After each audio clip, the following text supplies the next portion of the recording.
नमस्कार, जय हिंद दोस्तों। मेरा नाम है अंशुमन सरकार। दोस्तों, आप लोग एक ऐसा सिचुएशन इमेजिन कीजिए, आप मार्केट जाते हैं एक जो है बेसिक सा स्मार्टफ़ोन खरीदने और आपको दुकानदार बोलता है, सर कल तक जो फ़ोन 20,000 में मिलता था, आज उसका रेट 1,20,000 हो गया है। दोस्तों, ये कोई मूवी की प्लॉट नहीं है, ये एक्चुअली में हकीकत बन सकती है अगर यूएस ने अपने जो 500% वाला टैरिफ उस प्लान को अगर वो एग्जीक्यूट कर देता है तो। आज हम बात करेंगे एक ऐसे फाइनेंशियल शॉकवेव की जो वॉशिंगटन से ड्रॉप होने वाली है। टारगेट है भारत, चाइना और ब्राजील। कारण है रशियन ऑयल। इस वीडियो में हम सिर्फ फैक्ट्स की बात नहीं करेंगे दोस्तों, इस वीडियो में हम थोड़ा सा इतिहास के पन्नों को भी पलटेंगे, पुरानी दुश्मनी की बात करेंगे और समझेंगे कि कैसे ये जो 500% का जो नंबर यूएस इकोनॉमी के लिए एक इकोनॉमिक सेल्फ डिस्ट्रक्शन साबित हो सकता है। दोस्तों, 500% का शॉकर प्रोटेक्शनिज्म है या ब्लॉकेड है? अभी तक हम लोगों ने क्या सुना था? हम लोगों ने 10%, 20% या मैक्सिमम 50% टैरिफ के बारे में सुना था, लेकिन 500% कभी नहीं सुना।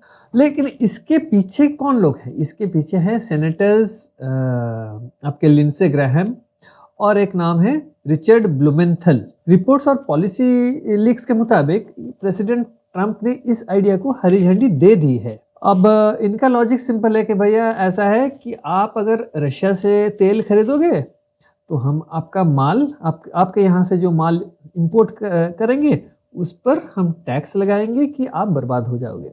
ये 500% का टैक्स लगाना मतलब क्या है? दूसरे देश को जहाँ से जो एक्सपोर्ट करता है अमेरिका को, उसको बर्बाद करने की तैयारी है। लेकिन क्या इंटरनेशनल ट्रेड क्या इतना सिंपल है? हमें इतिहास तो कुछ और ही बताती है। दोस्तों, ये जो टैरिफ वाला जो है, इसका इतिहास समझने के लिए हमें थोड़ा सा और 100 साल पीछे हमें जाना पड़ेगा। लगभग 100 साल पहले यूएस ने ठीक ऐसी एक गलती की थी। 1930 में उन्होंने एक वो स्मुट-हॉली टैरिफ एक्ट लगाया था।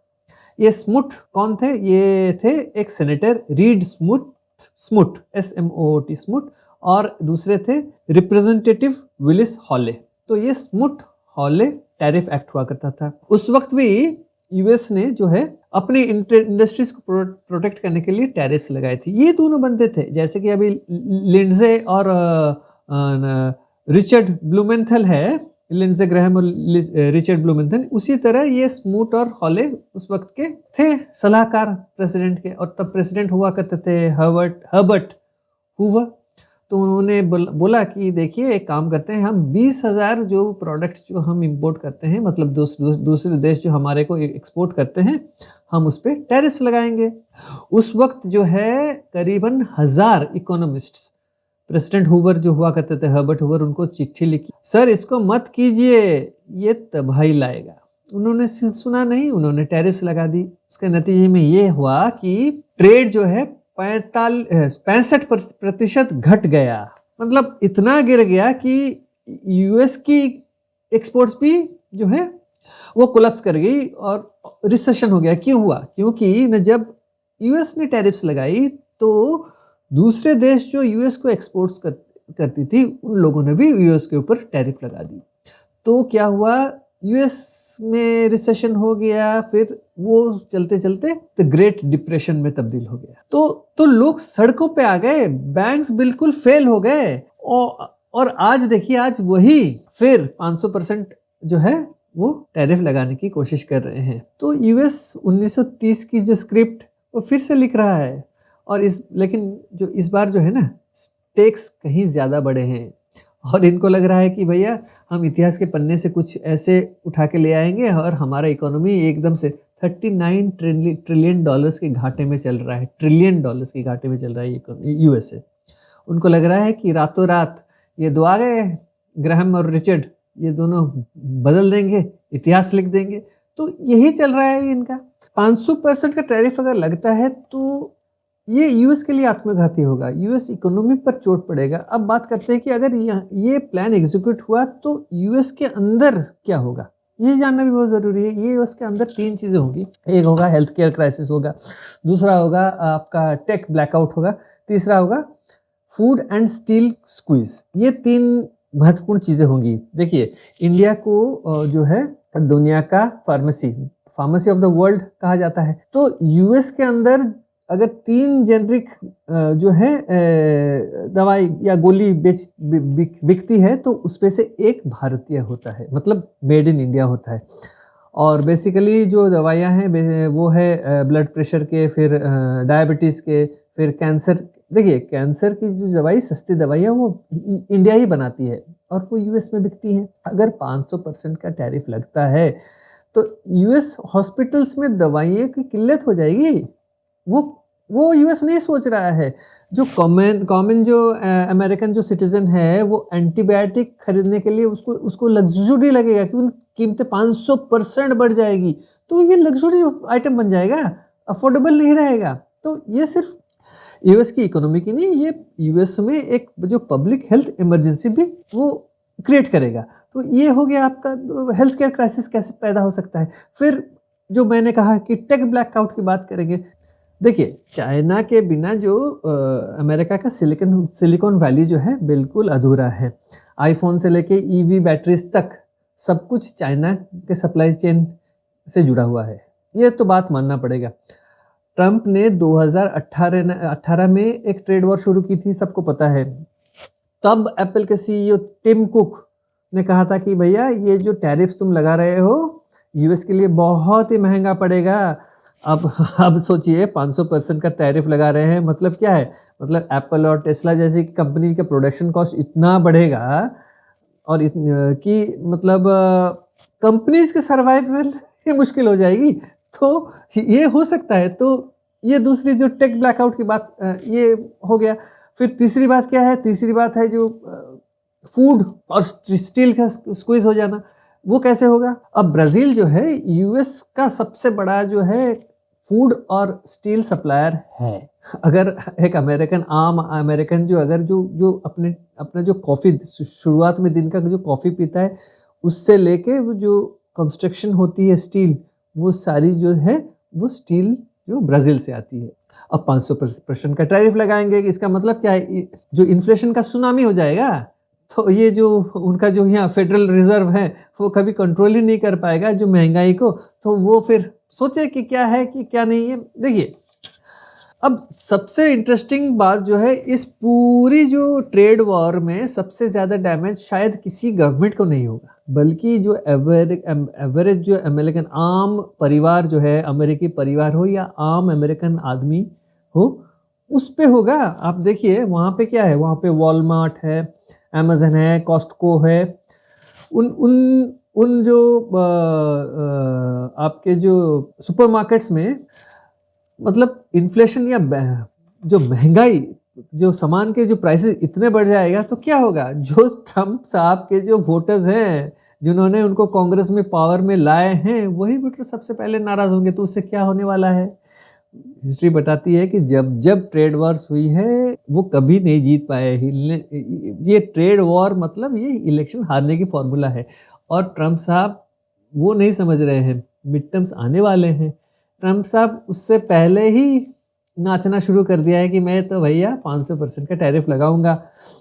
तो अब देखिए, अब देश किन किन देशों पे लगाएंगे? वो भारत पे लगाएंगे, चाइना पे लगाएंगे, ब्राज़ील पे लगाएंगे। लेकिन अगर ये देशों ने ठान ली कि भैया हम अभी फाइट बैक करेंगे, तो क्या होगा? देखिए, इंडिया, चाइना और ब्राज़ील कोई तो छोटे प्लेयर्स तो है नहीं। इनके पास रिटेलिएशन जो है, बदला लेने का वेपन्स हैं, जो कि यूएस की जो स्ट्रेटेजिक जो ब्रेकडाउन कर सकती है। जी हाँ।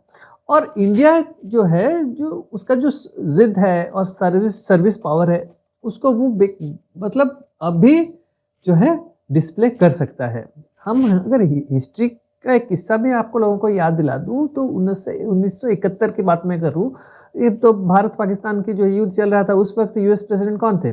उस वक्त यूएस प्रेसिडेंट से थे आपका रिचर्ड निक्सन। तो उन्होंने भारत को डराने के लिए जो nuclear powered aircraft carrier USS enterprise भेजा था ना, बे ऑफ बंगाल में। तो उन्हें लगा था कि भैया इंडिया डर जाएगा, लेकिन इंदिरा गांधी नहीं डरी। इंडिया ने रशिया के साथ, तब तो यूएसएसआर हुआ करता था, मिलकर अपना स्टैंड क्लियर कर रखा, भैया देख भैया मैं जो हूँ लड़ूंगा और मैं जीतूंगा। आज भी इंडिया का डीएनए वही है भैया, कुछ नहीं बदला। मोदी जी ने अपना स्टैंड ले लिया। अभी उनका जो कॉमर्स सेक्रेटरी क्या बोल रहा था, लुटनिक बोल रहा था कि सब कुछ तय था, अगर मोदी जी एक बार ट्रम्प साहब को फ़ोन कर देते तो डील थ्रू था। भैया ऐसी कोई बात हुई नहीं थी, और डील अगर करनी थी तो कॉमर्स सेक्रेटरी लेवल पे हो जाना चाहिए था डील। इसमें मोदी जी क्या करेंगे ट्रम्प साहब से बात करके? ट्रम्प साहब तो हर वक्त बोलते हैं Modi is my good friend, good friend, good friend. अगर इतना ही गुड और इतना ही प्यार था तो बोल देते कि भैया डील करा दो, कोई बात नहीं। मोदी जी की फ़ोन की क्या इंतज़ार करने की क्या ज़रूरत थी? ट्रम्प साहब ने मोदी जी का गलत फ़ायदा उठाया। ट्रम्प साहब इलेक्शन जीतने के लिए इंडियंस के वोट चाहिए थे, तब ये जो है फ्रेंडशिप वाला ढोंग रचा था। अब उनका मुखौटा खुल गया है, क्योंकि ना अमेरिका में कानून है कि 2 बार से ज़्यादा कोई प्रेसिडेंट बन नहीं सकता। तो जीत गए। उनको लगा कि भैया अब मोदी से कोई मेरा लेना देना नहीं है, मैं तो इलेक्शन जीत गया, इंडियन वोट्स मुझे दे दिए इंडियंस ने वोट। अब उनको एक चीज़ उनको समझ नहीं आ रही है कि भैया मिड टर्म्स के बाद पासा पलट सकता है, इम्पीचमेंट का डर भी उनको सता रहा है, अब वो भी है।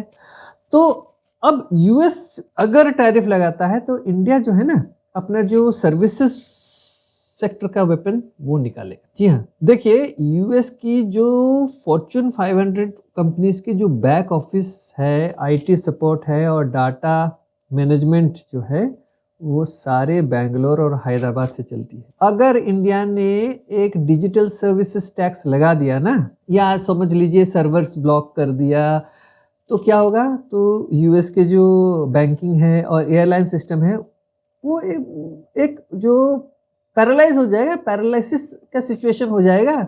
वो भूल रहे हैं। तो भारत बहुत सारी चीज़ें कर सकता है। भारत क्यों नहीं कर रहा? भारत हर किसी के साथ संबंध अच्छे बना के चलना चाहता है। अब वो खुद ही बोल रहे कि नहीं भैया आओ मेरे पैरों, मैं अपने पैरों पे कुल्हाड़ी मारूंगा और तुम लोग आओ मेरे को और चोट पहुंचाओ, ये है। और चाइना की क्या बात है? चाइना जो है उसकी पकड़ किस पे है? उसकी पकड़ है रेयर अर्थ्स के ऊपर। और रेयर अर्थ्स का मतलब क्या है? चाइना के पास ऐसी चीज है जिसके बिना दुनिया नहीं चल सकती भैया। एक छोटा सा उदाहरण ले लीजिए, 2010 में क्या हुआ था? चाइना ने जापान के साथ एक छोटा सा चाइना का डिस्प्यूट हो गया था, तो चाइना ने कहा कि भैया मैं अभी रेयर अर्थ्स एक्सपोर्ट नहीं करूंगा, तो उसने चोक कर दिया था। जब रोक लगा दी तो जापान को एक्सपोर्ट नहीं करा। जापान का जो टेक इंडस्ट्री में हाहाकार मच गई थी, बिल्कुल वो डर गए थे कि क्या होगा उसका इलेक्ट्रॉनिक्स बिजनेस, टेक बिजनेस क्या होगा। तो उसी तरह से देखिए यूएस के फाइटर जेट्स F-35 हो या मिसाइल्स हो या स्मार्टफोन्स हो, सब में ये मिनरल्स चाहिए। और चाइना सिर्फ ये मिनरल्स रोक देगा और यूएस की पूरी जो मिलिट्री इंडस्ट्रियल कॉम्प्लेक्स है वो रुक जाएगी। देखिए अभी क्या है, अभी वो लोग यूएस सोच रहा है कि भैया मैं अभी डिफेंस प्रोडक्शन को रैंप अप करूंगा और दुनिया भर में वेपन्स बेचूंगा। यूक्रेन वॉर को यही हवा दे रहा है डोनाल्ड ट्रंप। तो इससे क्या होगा ना, इससे अगर चाइना रोक देता है तो वो डिफेंस प्रोडक्शन कहाँ से करेगा? इसका फायदा किसको मिलेगा? इसका फायदा दूसरे देशों को मिलेगा, शायद भारत को मिल सकता है, रशिया को मिल सकता है। मिलेगा कि नहीं मिलेगा? मिलेगा। और हाँ, चाइना के पास और एक तुरुप का इक्का है। वो क्या है? चाइना के पास यूएस का 750 बिलियन का कर्ज है, और चाइना अगर एग्रेसिव सेलिंग शुरू कर देता है यूएस बॉन्ड्स का, तो यूएस पे बहुत सा यूएस जो बॉन्ड जो डॉलर पे बहुत ज़्यादा असर पड़ेगा, जो वॉशिंगटन के लिए बिल्कुल जो बोलते हैं ना एक भयानक ख्वाब हो जाएगा।